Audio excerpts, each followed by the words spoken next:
ಮುಗಳಿಹಳ್ಳಿಯಲ್ಲಿ ವಿಜೃಂಭಣೆಯಿಂದ ಸಾಮೂಹಿಕ ಶ್ರೀ ಸತ್ಯನಾರಾಯಣ ಸ್ವಾಮಿ ಪೂಜೆ.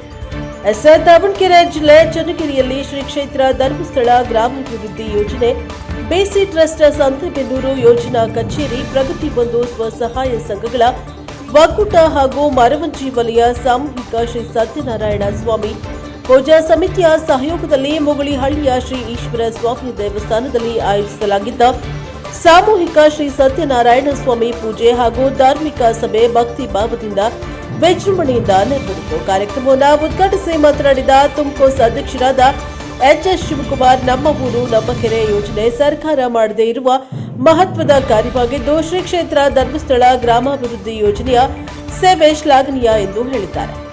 ಸಮಾಜದಲ್ಲಿ ಏಕತೆ, ಶಾಂತಿ ಹಾಗೂ ಸೌಹಾರ್ದತೆ ಬೆಳೆಸುವಲ್ಲಿ ಸಾಮೂಹಿಕ ಪೂಜೆಗಳ ಪಾತ್ರ ಮಹತ್ವದ್ದೆಂದರು. ಮುಖ್ಯ ಅತಿಥಿಗಳಾಗಿ ಭಾಗವಹಿಸಿದ್ದ ಶ್ರೀ ಕ್ಷೇತ್ರ ಧರ್ಮಸ್ಥಳ ಗ್ರಾಮಾಭಿವೃದ್ಧಿ ಯೋಜನೆ ನಿರ್ದೇಶಕರಾದ ಕಮಲಾಕ್ಷ ಮಾತನಾಡಿ, ರಾಜ್ಯದಲ್ಲಿ 6 ಲಕ್ಷಕ್ಕೂ ಹೆಚ್ಚು ಸ್ವಸಹಾಯ ಸಂಘಗಳ ಮೂಲಕ ಮಹಿಳಾ ಸಬಲೀಕರಣ, ಆರ್ಥಿಕ ಸಾಮಾಜಿಕ ಅಭಿವೃದ್ಧಿ ಹಾಗೂ ನಮ್ಮ ಊರು ನಮ್ಮ ಕೆರೆ ಯೋಜನೆಯಡಿ 1000ಕ್ಕೂ ಹೆಚ್ಚು ಕೆರೆಗಳ ಅಭಿವೃದ್ಧಿ ಕೈಗೊಳ್ಳಲಾಗಿದೆ ಎಂದು ತಿಳಿಸಿದ್ದಾರೆ. ಕರ್ನಾಟಕ ಸರ್ಕಾರದ ಜೀವ ವೈವಿಧ್ಯ ನಿಗಮ ಮಂಡಳಿ ಅಧ್ಯಕ್ಷರಾದ ವಡ್ನಾಳ ಜಗದೀಶ್ ಮಾತನಾಡಿ, ಧಾರ್ಮಿಕ ಆಚರಣೆಗಳನ್ನು ಉಳಿಸಿ ಬೆಳೆಸಲು ಇಂತಹ ಸಾಮೂಹಿಕ ಭಕ್ತಿಭಾವದ ಕಾರ್ಯಕ್ರಮಗಳು ಅಗತ್ಯವೆಂದು ಹೇಳಿದ್ದಾರೆ. ಪರಮ ಪೂಜ್ಯ ಪದ್ಮ ವಿಭೂಷಣ ಡಾಕ್ಟರ್ ಡಿ ವೀರೇಂದ್ರ ಹೆಗಡೆಯವರು ಹಾಗೂ ಮಾತುಶ್ರೀ ಹೇಮಾವತಿ ಹೆಗಡೆಯವರ ಕೃಪಾಶೀರ್ವಾದದೊಂದಿಗೆ ನಡೆದ ಕಾರ್ಯಕ್ರಮದಲ್ಲಿ ನೂರಾರು ಭಕ್ತರು ಪಾಲ್ಗೊಂಡರು. ಧಾರ್ಮಿಕ ಸಭೆಗೆ ಪೂಜಾ ಸಮಿತಿಯ ಅಧ್ಯಕ್ಷರಾದ ಸತೀಶ್ ಎಂಜಿ ಅಧ್ಯಕ್ಷತೆ ವಹಿಸಿದರು. ಮುಖ್ಯ ಅತಿಥಿಗಳಾಗಿ ಸಂತೆಬೆನ್ನೂರು ಯೋಜನಾಧಿಕಾರಿ ಸಂತೋಷ್ ಕೆ, ರೈತ ಮುಖಂಡ ಎಂಜಿ ಶ್ರೀಕಂಠಪ್ಪ, ಜಿಲ್ಲಾ ಪಂಚಾಯಿತಿ ಮಾಜಿ ಅಧ್ಯಕ್ಷೆ ಮಂಜುಳಾ ಟಿವಿ, ರಾಜು ಪಟೇಲ್, ಚಂದ್ರಶೇಖರ್, ಎಂಜಿ ಪುರೋಹಿತ್, ಸುಭಾಷ್ ಭಟ್, ಪೂಜಾ ಸಮಿತಿಯ ಸುಧಾ ಪ್ರಕಾಶ್, ರಾಜೀವ್ ಎಂಎಚ್, ಸುಮಾ, ಗಿರೀಶ್, ರೇಖಾ, ಈಶ್ವರಪ್ಪ ಸೇರಿದಂತೆ ಅನೇಕರು ಉಪಸ್ಥಿತರಿದ್ದರು. ಪ್ರಸಾದ ವಿನಿಯೋಗದೊಂದಿಗೆ ಕಾರ್ಯಕ್ರಮ ಸಾರ್ಥಕವಾಗಿ ಮುಕ್ತಾಯವಾಯಿತು. ಬ್ಯೂರೋ ರಿಪೋರ್ಟ್ ದೇವರಾಜ್ ಕೆನಲ್ಲಿ ಹಂತಲು ಎನ್ಕೆಎಸ್ ರಿಪೋರ್ಟ್ ದಾವಣಗೆರೆ. ಯಾಕೆಂದ್ರೆ ಅವರೊಂದು ಕಲ್ಪನೆ ಯೋಜನೆ, ಆ ಕಲ್ಪನೆ ಯೋಜನೆ ಅದು ಯಥಾವತ್ತಾಗಿ ಆ ಕಲ್ಪನೆ ಯೋಜನೆಯನ್ನ ಕಾರ್ಯರೂಪಕ್ಕೆ ತರೋ ಸುಲಭ ಕೆಲಸ ಅಲ್ಲ. ಒಂದು ರಾಜ್ಯಾದ್ಯಂತ ಒಂದು ಕೆಲಸ ಕಾರ್ಯರೂಪದವರು ಒಂದು ಯೋಜನೆ ರೀತಿಯ ತರುವಂಥದ್ದು ಸುಲಭದ ಕೆಲಸ ಅಲ್ಲ. ಒಂದು ಸರ್ಕಾರದ ಕೆಲಸ ರೀತಿಯಲ್ಲಿ ಸರ್ಕಾರ ಯಾವ ರೀತಿ ಕೆಲಸ ಮಾಡುತ್ತೋ ಆ ರೀತಿಯಲ್ಲಿ ಒಂದೊಂದು ವಲಯಗಳನ್ನು ಮಾಡಿ ವಲಯಗಳ ಕಾರ್ಯರೂಪಕ್ಕೆ ಕ್ಷೇತ್ರ ಕೊಟ್ಟು ಅವರಿಗೆಲ್ಲ ಒಂದೊಂದು ವ್ಯವಸ್ಥಿತವಾಗಿ ಅಧಿಕಾರಗಳನ್ನು ಕೊಟ್ಟು ಕೆಲಸ ಮಾಡೋದಿದೆಯಲ್ಲ, ಇದು ಸುಲಭದ ಕೆಲಸ ಅಲ್ಲ. ಇಂಥ ಒಂದು ಮಹತ್ ಕೆಲಸ ಮಾಡ್ತಿದೆ ಅಂದರೆ ನಾವು ವೀರೇಂದ್ರ ಹೆಗ್ಡೆ ಅವರಿಗೆ ನಾವು ಪೂಜೆ ಸಲ್ಲಿಸಬೇಕಾಗುತ್ತೆ. ಇವತ್ತು ಸತ್ಯನಾರಾಯಣ ಪೂಜೆನ ಇವತ್ತು ನಾವು ಮಾಡಿದ್ದೇವೆ. ಇದು ಧಾರ್ಮಿಕ ಕಾರ್ಯಕ್ರಮ. ಯಾಕೆ ಈ ಧಾರ್ಮಿಕ ಕಾರ್ಯಕ್ರಮ ಹೋಗ್ತು? ಇದೆಲ್ಲ ಬೇಕಾದಷ್ಟು ಕೃಷಿ ಚಟುವಟಿಕೆ ಬಗ್ಗೆ ಕಾರ್ಯಕ್ರಮ ಮಾಡಿದ್ರು, ಕೆರೆ ಹೂಳೆತ್ತು ಕಾರ್ಯಕ್ರಮ ಮಾಡಿದ್ರು, ಬೇಕಾದಷ್ಟು ಕಾರ್ಯಕ್ರಮ ಮಾಡಿದ್ರು. ಆದರೆ ಧಾರ್ಮಿಕದಲ್ಲೆಲ್ಲ ಕೊರತೆ ಕಾಣ್ತಾ ಇದೆ. ನಮ್ಮ ಜನರಲ್ಲಿ ಧಾರ್ಮಿಕದ ಕೊರತೆ ಕಾಣ್ತಾ ಇದೆ. ಆದರೆ ಎಲ್ಲೇ ಅವರು ಧರ್ಮಸ್ಥಳಕ್ಕೆ ಹೋಗೋದಕ್ಕೆ ಕೊರತೆ ಆಗಿಲ್ಲ, ಜನ ಜಾಸ್ತಿ ಆಗ್ತಿದ್ದಾರೆ. ಆ ಧಾರ್ಮಿಕದಲ್ಲಿ ಕೊರತೆ ಆಗ್ತಾ ಇಲ್ಲ. ನೀವು ಎಲ್ಲಿಂದ ಹೋದ್ರು ಧರ್ಮಸ್ಥಳ ಸಂಖ್ಯೆ ವರ್ಷ ಜನ ಜಾಸ್ತಿನೇ ಆಗ್ತಾರೆ. ಆದರೆ ಗ್ರಾಮೀಣ ಭಾಗದಲ್ಲಿ ಎಲ್ಲ ಕೊರತೆ ಕಾಣ್ತಿದ್ದೀವಿ ನಾವು ಅನ್ನೋ ಭಾವನೆ ಇಟ್ಕೊಂಡು ಒಂದು ಸತ್ಯನಾರಾಯಣ ಪೂಜೆ ಸಾಮೂಹಿಕವಾಗಿ ಸತ್ಯನಾರಾಯಣ ಪೂಜೆಯನ್ನು ಒಂದು ಧಾರ್ಮಿಕ ಕಾರ್ಯಕ್ರಮ ಮಾಡಿದ್ದಾರೆ. ಇದೊಂದು ವಿಶೇಷವಾದ ಕ್ರಮ. ಈ ವರ್ಷ ಕಾಣುತ್ತೆ, 2 ತಿಂಗಳಿಗೆ ಶುರುವಾಗಿದೆ. ಒಂದು ಒಳ್ಳೆ ಕಾರ್ಯಕ್ರಮ ಇದು. ಯಾಕೆಂದ್ರೆ ಮಹಿಳೆಯರೆಲ್ಲ ಕುತ್ಕೊಳ್ತೀರಿ, ಒಂದು ಧಾರ್ಮಿಕ ಪೂಜೆ ಆಚರಿಸ್ತೀರಿ, ಒಂದು ಎಷ್ಟು ಗೊತ್ತಿಲ್ಲ ಅವ್ರ ಪ್ರಾಕೃತಿ ಭಗವದ್ಗೀತೆ ಬರುತ್ತೆ. ಅದೇ ಒಂದು ಸಂವಿಧಾನ. ಈಗ ನಮ್ಮ ಸರ್ಕಾರದ ಸಂಸ್ಥೆಗಳು ಇದ್ದಾವೆ, ಬೇಕಾಗಿದ್ದಾವೆ. ಆದರೆ ಅದರ ಕಾರ್ಯಾರ್ಥಿಗೂ ಇದು ಧರ್ಮಸ್ಥಳ ಹೇಳ್ತೀರಿ. ಇವತ್ತು ಧರ್ಮಸ್ಥಳ ಸ್ವಸಹಾಯ ಸಂಘಗಳು ಎಷ್ಟು ಅರ್ಥಪೂರ್ಣವಾಗಿ ಕಾರ್ಯರೂಪದ ಆಗ್ತದವೆ ಅಂದರೆ, ಈ ಥರ ಮಾತಾಡಿದೆ ನಮ್ಮ ಅಧಿಕಾರಿ ಹತ್ರ, ನಿಮ್ಮಲ್ಲಿ ಎಷ್ಟು ಪರ್ಸೆಂಟ್ ಈ ಜಿಲ್ಲೆಯಾದ್ಯಂತ ಜನ ಬಂದಿದ್ರೆ ಎಷ್ಟು ಜನ ಸೇರಿದ್ರು ಅಷ್ಟು ಜನ ಸೇರಿದ್ರು ಅದು ಕಾರ್ಯಕ್ರಮ ಅಷ್ಟು ಯಶಸ್ವಿಯಾಗಿ ನಡೀತು. ತುಂಬಾ ಚೆನ್ನಾಗಿ ಅನಿಸ್ತು. ಆ ಕಾರ್ಯಕ್ರಮದಲ್ಲಿ ನಾನು ಇದ್ರ ಬಗ್ಗೆ ಮಾತಾಡಿದಾಗ ಅಮ್ಮ ತುಂಬಾ ತಿಳ್ಕೊಂಡಿದ್ದೀರಾ ಹೆಗ್ಡೆ ಅವರಂದ್ರೆ, ತುಂಬಾ ತಿಳ್ಕೊಂಡಿದ್ದೀರಾ ಅಂದ್ರೆ ನಾವು ಹೆಣ್ಮಕ್ಳು ಮಾಡೋದೇನಿದೆಯಾ ಕೆಲಸ ತುಂಬಾ ಅಚ್ಚುಕಟ್ಟಾಗಿ ಮಾಡ್ತೀವಿ. ಅದರಿಂದ ಇದೆಲ್ಲ ಸಂಘದಲ್ಲಿ ನಡೆಯೋದು ನಮ್ಮ ಹೆಣ್ಮಕ್ಳದಿಂದ ಮಾತ್ರ ಸಾಧ್ಯ ಆಗುತ್ತೆ. ಇದು ಸಂಘಗಳು ನಡೆಸೋದು ಹೆಚ್ಚು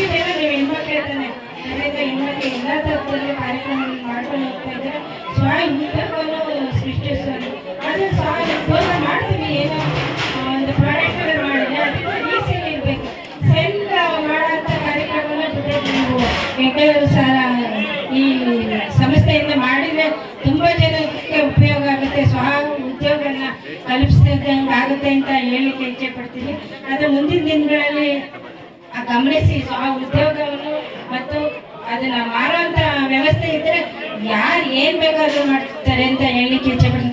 ಊದ್ಬತ್ತಿ ಇರ್ಬೋದು, ಕರ್ಪೂರ ಮಾಡೋದಿರ್ಬೋದು, ಮನೆಗೆ ಹೆಣ್ಮಕ್ಳು ಸುಮ್ಮನೆ ಕೂತ್ಕೊಂಡು ನಾವು ಟಿವಿ ನೋಡ್ತೀವಿ, ಏನೋ ಕಾರ್ಯಕ್ರಮ ಅನ್ನೆಸರಿಯಾಗಿ ಟೈಮ್ ವೇಸ್ಟ್ ಮಾಡ್ತೀವಿ. ಧಾರಾವಾಹಿಗಳು ಟಿವಿಗಳು ಏನು ಕೊಡಲ್ಲ, ನಮಗೆ ಬುದ್ಧಿ ಜ್ಞಾನನೂ ಕೊಡಲ್ಲ, ಏನಿಲ್ಲ. ಏನು ಧಾರಾವಾಹಿಗಳು ನೋಡ್ತಾ ಇರ್ತೀವೋ ಅದು ಒಂದ್ ದಿವಸ ಮಾಡೋದಿಲ್ಲ, 15 ದಿವಸ ತೋರಿಸ್ತಾರೆ. ಅದರಿಂದ ನಾವೆಲ್ಲ ಹೆಣ್ಮಕ್ಳು ಆ ಥರ ಕುತ್ಕೊಂಡು ನೋಡೋಕ್ಕಿಂತ ಮುಂಚೆ ಸ್ವ ಉದ್ಯೋಗವನ್ನ ಈ ಧರ್ಮಸ್ಥಳ ಸಂಘದಿಂದ ಹಲವಾರು ಉದ್ಯೋಗಗಳನ್ನ ಕಲ್ಪಿಸುವಂತ ವ್ಯವಸ್ಥೆ ಇರ್ಬೋದು, ಹೈನುಗಾರಿಕೆ ಇರ್ಬೋದು, ಎಲ್ಲ ಸರ್ಕಾರ ಏನ್ ಮಾಡುತ್ತೋ ಅದಷ್ಟು ನಮಗೆ ಭಾಗವಹಿಸುವಂಥ ಅವಕಾಶ ನಾವೆಲ್ಲರೂ ಕೂಡ ಗ್ರಹಿಸಿಕೆ ನೀವೆಲ್ಲರೂ ಕೂಡ ನೆನಪು ಮಾಡ್ಕೊಂತಾರ. ಇದರ ಉದ್ದೇಶ ಏನು, ನಮ್ಮ ಧರ್ಮಸ್ಥಳದ ಡಾಕ್ಟರ್ ವೀರೇಂದ್ರ ಹೆಗಡೆ ಅವರು ಮತ್ತು ಅವರ ಪತ್ನಿ ಮಾತೃಶ್ರೀ ಡಾಕ್ಟರ್ ಹೇಮಾವತಿ ಅವರು ಸಮಾಜ ಬದಲಾಗಬೇಕು ಅಂತ ಹೇಳಿಬಿಟ್ಟು ಸಮಾಜ ಸಹಕಾರ ಮಾಡಬೇಕು ಅಂತೇಳಿ ಎಲ್ಲೆಲ್ಲಿ ನಮ್ಮ ಸಮಾಜದಲ್ಲಿ ಜನಗಳು ತೊಂದರೆ ಅನುಭವಿಸ್ತಾ ಇದ್ದಾರೋ ಅದು ಸಹಕಾರ ಆಗಬೇಕು ಅಂತೇಳಿ ಸಾಕಷ್ಟು ಯೋಜನೆಗಳನ್ನು ಆಯೋಜಿಸ್ತಾ ಇದ್ದಾರೆ. ಬಹಳ ವಿಶೇಷವಾಗಿ ಗಮನಿಸಿದ್ದು ಅಂತಂದರೆ ಕೆರೆಗಳನ್ನು ಹೂಳಕ್ಕೆ ಕಾರ್ಯಕ್ರಮಗಳು. ನಾನು ಸಾರಿ 3-4 ವರ್ಷದಿಂದ ಆ ಸಂತೆವೇನೋ ಭಾಗದಲ್ಲಿ ಓಡಾಡ್ತಾರೆ. ಸಂತೆವೇನೋ ಭಾಗದಲ್ಲಿ ತುಂಬ ಚೆನ್ನಾಗಿ ಕೆರೆನ ಹೂಳೆತ್ತಿದ್ರು. ಇಷ್ಟು ಚೆನ್ನಾಗಿ ಹೂಳೆತ್ತಾರೆ, ಯಾರು ಇವ್ರು ಮಾಡಿದ್ದಾರೆ ಅಂತ ಗೊತ್ತಿರಲಿಲ್ಲ. ಮತ್ತು ನಮ್ಮ ರಾಜಕಾರಣಿಗಳು ನಮ್ಮ ವ್ಯವಸ್ಥೆಯಲ್ಲಿ ಇಷ್ಟು ಚೆನ್ನಾಗಿರುತ್ತೆ ಸಾಧ್ಯನೇ ಇಲ್ಲ. ಯಾಕೆಂದ್ರೆ ನಮ್ಮ ರಾಜಕಾರಣಿಗಳು ಹೆಂಗಪ್ಪ ಅಂದರೆ ಊರಲ್ಲೆಲ್ಲ ಗುಂಡಿ ತೆಗಿಟ್ಟೆ ಸುತ್ತು ಕಟ್ ಮಾಡಿಬಿಟ್ಟು ಅದು ಶೇಪ್ ಮಾಡಿ ಮೆಜರ್ಮೆಂಟ್ ಆಗೋದು ಅಷ್ಟೇ. ಹಂಗಿರುವಾಗ ಇದು ಸಾಧ್ಯ ಅಂತಿದ್ದೆ ನಾನು ಹೇಳ್ತಿರೋದು. ಮತ್ತೆ ಯಾರು ಸ್ಪೆಸಿಫಿಕ್ ನಮ್ಮ ರಾಜಕಾರಣಿಗಳು ಇಡೀ ರಾಜಕಾರಣದ ಬಗ್ಗೆ ಮಾತಾಡ್ತಿದ್ದಾರೆ. ಮತ್ತೆ ನೀವು ಮತ್ತೆ ಯಾಕೆ ಬಿಜೆಪಿ ಅವರು, ಕಾಂಗ್ರೆಸ್ನವರು, ದಳದವರು, ಇನ್ಯಾವುದ ಪಾರ್ಟಿಯವರು ಅಂತ ಮತ್ತೆ ಅವ್ರು ಕಟ್ ಮಾಡಿ ಕೊಡ್ತಕ್ಕ ಹೋಗ್ತಾರೆ ಅನ್ನಿಸ್ತು. ಆಮೇಲೆ ಕೇಳಿಲ್ಲ ಧರ್ಮಸ್ಥಳದವರು ಆಮೇಲೆ ಬಂದು ಅದೇ ಪ್ರೋಗ್ರಾಮ್ ನನಗೂ ಇನ್ವೈಟ್ ಮಾಡಿದ್ರು ಅಂತ ಅನ್ಸುತ್ತೆ. ನೋಡಿದ್ರೆ ಆ ಕೆರೆಗೆ 10 ಲಕ್ಷ ರೂಪಾಯಿ ಖರ್ಚಾಗಿದ್ದಾರೆ. ನಾವೇನಾದ್ರು ಗೌರ್ಮೆಂಟ್ ಇಂದ ಮಾಡ್ಬೇಕಾಗಿದ್ರೆ 1 ಕೋಟಿ ಹಾಕಿದ್ರು ಕೂಡ ಅಷ್ಟು ಕೆಲಸ ಆಗ್ತಾ ಇರಲಿಲ್ಲ. ಬೇರೆ ಮಾಡಿದ್ಕೆ ಈಗ ಸೌಕರ್ಯ ಮಾಡಿ ಮೆಜರ್ಮೆಂಟ್ ತಗೊಂಡು ಬಿಲ್ ಬರ್ಸ್ಕೊಂಡು ದುಡ್ಡು ತಗೊಂಡು ಮುಗಿಸ್ಬಿಡ್ತಿದ್ವಿ. ಇಂಥ ಕಾರ್ಯಕ್ರಮಗಳನ್ನ ಏನು ಇವತ್ತು ಗೌರ್ಮೆಂಟ್ ಮಾಡಬೇಕಾಗಿತ್ತು ಅಂಥ ಕಾರ್ಯಕ್ರಮ ಇವತ್ತು ಧರ್ಮಸ್ಥಳದವ್ರು ಮಾಡ್ತಾ ಇದ್ದಾರೆ. ನಿಜವಾಗ್ಲೂ ಇವತ್ತೇನು CMಗಳು ಅಂತ ಬಯಸ್ತೀವಿ ಮಿನಿಸ್ಟರ್ಗಳು ಅಂತೇಳಿ ಇಂಥವರೆಲ್ಲ ಆಗಿದ್ರೆ ಇವತ್ತು ದೇಶ ಎಲ್ಲಿರ್ತೋ ಏನೋ ದೇವರಿಗೆ ಗೊತ್ತು. ಮತ್ತೆ ಎಷ್ಟು ಇವತ್ತು ಸತ್ಯನಾರಾಯಣ ಪೂಜೆ ಎಷ್ಟು ಅಟ್ರಾಕ್ಟಿವ್ ಆಗಿದೆ. ನೀವು ಸುಮ್ಮನೆ ಒಂದ್ಸರಿ ಬರ್ರಿ, ಇಲ್ಲ ಸಭೆ ಮಾಡೋಣ ಇಷ್ಟ ಬರ್ತಿರ್ಲಿಲ್ಲ ಹೆಣ್ಮಕ್ಳುಗಳು. ಸತ್ಯನಾರಾಯಣ ಪೂಜೆ ಹೆಸರಲ್ಲಿ ಕೂರಿಸಿ ನಿಮ್ಗೊಂದು ಸ್ವಲ್ಪ ತಿಳುವಳಿಕೆ ಹೇಳ್ಬೇಕು ಅಂತೇಳಿ ಈಗ ತಾನೇ ನಮ್ಮ ಡಾಕ್ಟರ್ ಕಮಲಾಕ್ಷ ಅವರು ಸಾಕಷ್ಟು ವಿಚಾರದಲ್ಲಿ ರೈತರ ಏಳಿಗೆಗೋಸ್ಕರ, ರೈತರ ಕೃಷಿ ಜಮೀನುಗಳ ಅಭಿವೃದ್ಧಿಗೋಸ್ಕರ ಶ್ರೀ ಕ್ಷೇತ್ರ ಧರ್ಮಸ್ಥಳದ ಧರ್ಮಾಧಿಕಾರಿಗಳು ಬಹಳ ಅದ್ಭುತವಾದಂತಹ ಒಂದು ಕಾರ್ಯಕ್ರಮವನ್ನು ಸಮಾಜಕ್ಕೆ ಅರ್ಪಣೆಯನ್ನ ಮಾಡಿದ್ದಾರೆ. ಬಹಳ ಮುಖ್ಯವಾಗಿ ಶ್ರೀ ಕ್ಷೇತ್ರ ಧರ್ಮಸ್ಥಳ ಛತ್ರವಿಧ ದಾನ ಪರಂಪರೆಗೆ ಪ್ರಸಿದ್ಧಿ ಪಡೆದಂತಹ ಕ್ಷೇತ್ರ. ಅನ್ನದಾನ, ವಿದ್ಯಾದಾನ, ಔಷಧಿ ದಾನ ಮತ್ತು ಅಭಯದಾನ ಅನ್ನುವಂತಹ ಛತ್ರವಿಧ ದಾನ ಪರಂಪರೆಯನ್ನ ನಿರಂತರ 8 ವರ್ಷಗಳಿಂದಲೂ ಕೂಡ ಮುಂದುವರಿಸಿಕೊಂಡು ಬಂದಿರುವಂತದನ್ನು ನಾವೆಲ್ಲರೂ ಕೂಡ ಕಂಡುಕೊಂಡಿದ್ದೇವೆ.